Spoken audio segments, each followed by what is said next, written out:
I almost scroll past it. A Facebook notification badge on a Sunday evening, easy to ignore when I'm sitting at my kitchen table, with a stack of third graders' reading journals on one side and a cooling cup of tea on the other. But something makes me tap the screen. My sister's name, the word Thanksgiving, and a tiny golden icon that means I've been tagged. Except I haven't been tagged. I've been added to the guest list as pending, which means she meant to make the event private, just didn't realize I'd be able to see it anyway. Thanksgiving at Lori's family gathering, Wednesday night potluck plus Thursday feast, just us this year. 12 people have already RSVP'd going. My mother, my father, our aunt, our cousins from Chattanooga, my brother-in-law's parents. People I've hosted for 7 years running because Lori insisted they were basically family too. The phone nearly slips out of my hand, I catch it. Just us this year. I sit very still and read it 3 more times. For 7 Thanksgivings, Lori and I had the same conversation every October.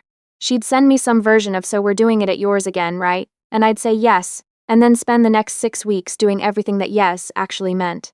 Drafting the menu, calling our aunt about her shellfish allergy, tracking down the specific apple cider our father insists on because he cannot stand the grocery store brand. Borrowing extra folding chairs from the church 2 streets over and returning them Friday morning before anyone noticed they were gone. Making sure there were enough unscented candles for the windowsills, because anything with fragrance gives my grandmother a headache. I remember one year, the 4th or 5th, I drove to 3 different stores on the Tuesday before Thanksgiving to find the right kind of cornmeal for the stuffing recipe my grandmother had given me. 3 stores, 45 minutes of my evening. I texted Lori about it because it was funny, and she replied with a laughing emoji and nothing else. She was watching a show, I know because I could see the watched a show update on her profile later that night. I started hosting when my grandmother's knees got bad enough that standing in a kitchen for 8 hours became something her doctor told her to stop doing. She asked me, specifically me, not Lori, because she said I was the one who paid attention. I was 22. I thought she meant it as a compliment and I was right, but I didn't understand yet that it was also a transfer of responsibility, of the invisible weight that keeps a family's traditions from collapsing into nothing. The Facebook event has a photo attached to the preview. I zoom in with my thumb. My table runner, the one I embroidered myself over 2 summers while watching old movies, cream linen with small burnt orange leaves stitched along the border. I spent maybe 40 hours on it. I made it for my own table, not as a loan, not as a gift. It is mine in the most specific way something handmade can be yours. It's draped across my sister's dining table. I set down my phone and walked to the window. Our street in Knoxville looks exactly the same as always. Porch lights, a neighbor's dog, a car backing out of a driveway. Nothing has changed, everything has. I think back through the past month and a half. 3 weeks ago, my sister came by to return a casserole dish, and while she was standing in my kitchen, she'd asked to borrow the table runner, just to see how it looked with her new curtains. I said, of course, take it. She'd also admired the mason jar centerpieces I'd spent a weekend making, dried wildflowers and twine, 20 of them lined up on my counter, and asked if she could take a few to try at her place. I said, take as many as you want. 2 weeks ago, my mother called to mention that my grandmother's good pie dishes had apparently ended up at Lori's somehow. She must have left them last year. I thought that was strange, but I agreed and moved on. In October, my father made a comment at Sunday dinner about it being nice to shake things up this year. I assumed he meant trying a new side dish. The pieces don't slide together so much as crash into each other. I stand at the window for a long time. Then I go back to my phone, not to call Lori, not yet, and I open Google Maps and type Savannah, Georgia. 5 hours and 42 minutes from my front door. I book a room at a small inn near Forsyth Park, 3 nights. Then I email the substitute coordinator, who owes me a favor, and ask for Monday and Tuesday the week after Thanksgiving. Family emergency. That's not inaccurate.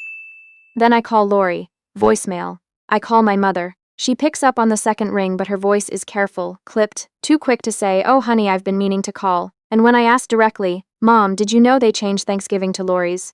There's a pause long enough to answer the question without words. She says it got complicated. She says Lori had some ideas. She says she'll explain everything later. I tell her I love her and hang up.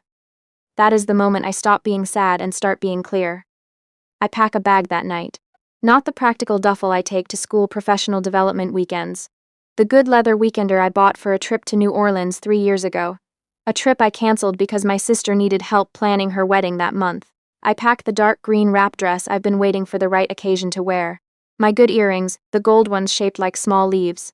The novel I've been trying to finish since August. A journal. I leave at 5 in the morning on Wednesday before anyone in my family is likely to be awake. The drive south feels unlike any drive I've taken in years. The Tennessee interstate flattens into Georgia's older highways, smaller towns, red clay shoulders, stands of longleaf pine that go on until they don't. Somewhere outside Macon I stop at a diner because the parking lot is full, and full parking lots at diners in small Georgia towns generally mean something. I sit at the counter. I order biscuits and a fried egg and coffee. Nobody asks why I'm traveling alone or where I'm going, and it's the most uncomplicated 20 minutes I've had in recent memory. I arrive in Savannah just before noon on Thanksgiving Day. The city smells like salt air and old wood, and something floral I can't identify. Spanish moss hangs from the live oaks in the squares like it has for longer than any of our family's drama, longer than any family drama anywhere, and there is something genuinely steadying about that. I check in and the woman at the front desk, small with reading glasses pushed up into her gray hair, says, "Happy Thanksgiving, we're glad you're here." I almost cry in the entryway of a stranger's inn and I can't fully explain why, except that it feels like the first time in weeks someone has said something to me that didn't want anything in return. I walk to Forsyth Park and sit on a bench near the fountain with my jacket zipped and my phone in my pocket, face down. Families pass with dogs and strollers. An older couple argues quietly near the south gate and then laughs at something and holds hands. A teenager sits cross-legged in the grass reading a book, alone, completely unbothered by it. I pull out my phone and look at the notifications without opening any of them. The previews are enough. The pie isn't setting right. Where did you put the recipe? Mom is upset. Why aren't you answering? We need the big serving spoon. Do you have it at your place? I put the phone back in my pocket and watch the fountain for a while. I have Thanksgiving dinner at the bar of a restaurant 2 blocks from my inn. I'd made a reservation that morning, a table for one, and when I arrive the hostess leads me to a small corner table near the window without any fuss. For a second I almost ask to move to the bar easier, less conspicuous, but I think, no. I sit at the table. I order the full dinner. The turkey, the roasted sweet potato with brown butter, the cranberry relish, a small pecan tart for dessert. I eat slowly and look out the window at the street and I don't read anything or scroll anything and I am okay. More than okay. A woman sits down at the table beside mine midway through my meal. She's around 60, silver-haired, wearing a copper-colored blazer, and she's studying her menu with the calm attention of someone who enjoys making decisions at her own pace. We exchange the brief, polite nod of strangers sharing proximity. After a while she says, without preamble but without intruding either, "First time spending a holiday alone?" I almost say no automatically. First time I chose it, I say instead. Her name is Maeve. She's been traveling solo over the holidays for 11 years, ever since her kids grew up and formed their own traditions. And she realized she'd been organizing holidays for other people for 3 decades and had genuinely forgotten what she liked. Turns out I like Savannah, she says. So now I come here. We talk through coffee and a shared slice of bourbon bread pudding the restaurant sends over unprompted. I don't tell her everything. I'm not ready to, but I tell her enough, and she listens without offering solutions, which is its own form of generosity. Before she leaves she says, the hardest part isn't walking out the door, it's learning not to apologize for it every day after. She tips generously and says goodnight. I walk back to my inn along the cobblestones in the dark and I feel something I can't immediately name. It takes me until I'm sitting on the edge of my bed with my shoes still on to find the word for it. Myself. I feel like myself.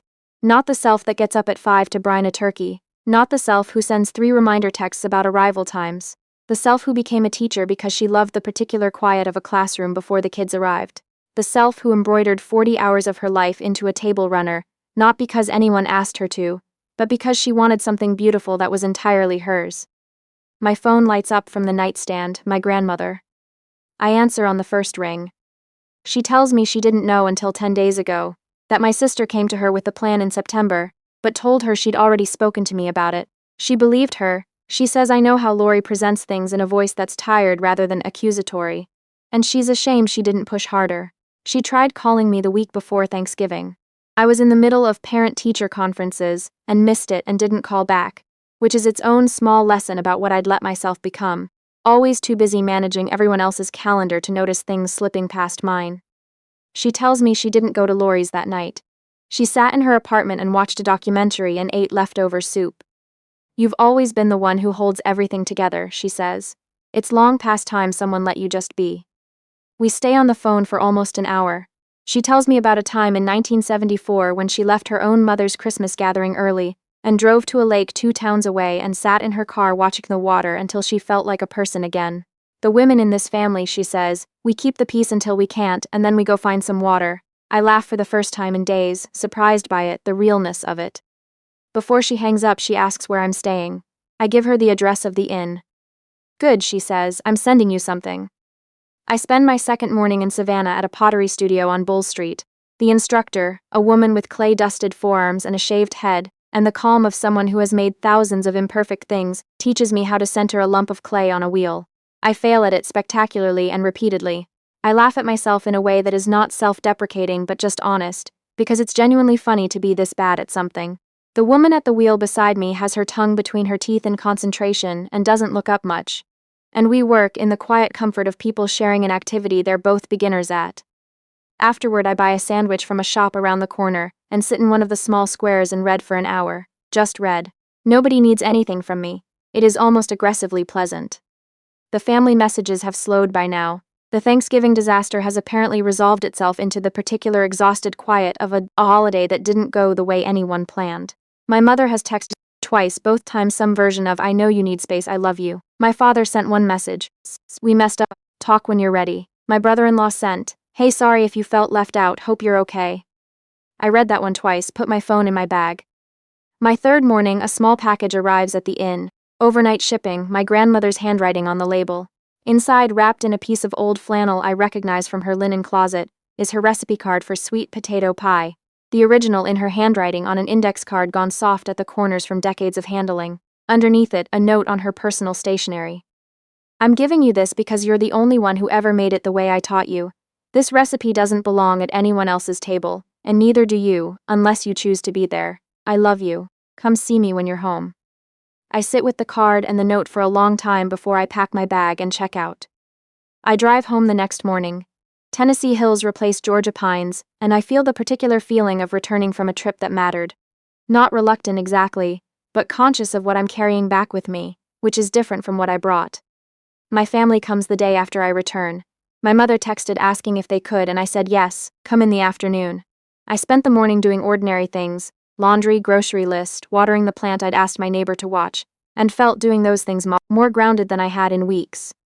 They arrive in 2 cars. My sister is holding a bakery pie box. It's a half apology wrapped in cellophane and ribbon, and I recognize it as such without dismissing it entirely. It's something, and she's scared, and I can hold both those things at once. I open the door wide, I say come in, my voice is level, I've worked on level. I don't offer coffee, I don't take their coats. I sit down in my own living room and let there be a silence I don't rush to fill. My mother speaks first. She says she should have told me when Lori first raised the idea, that she had doubts but convinced herself it would work out, that letting it happen without telling me was a failure she's not going to dress up as anything else. There are no qualifications in what she says. I appreciate that more than I can articulate. My father says they took me for granted and he's ashamed of it. He says he got comfortable and comfortable isn't an excuse. He says this looking at his hands and I know it cost him something and I receive it.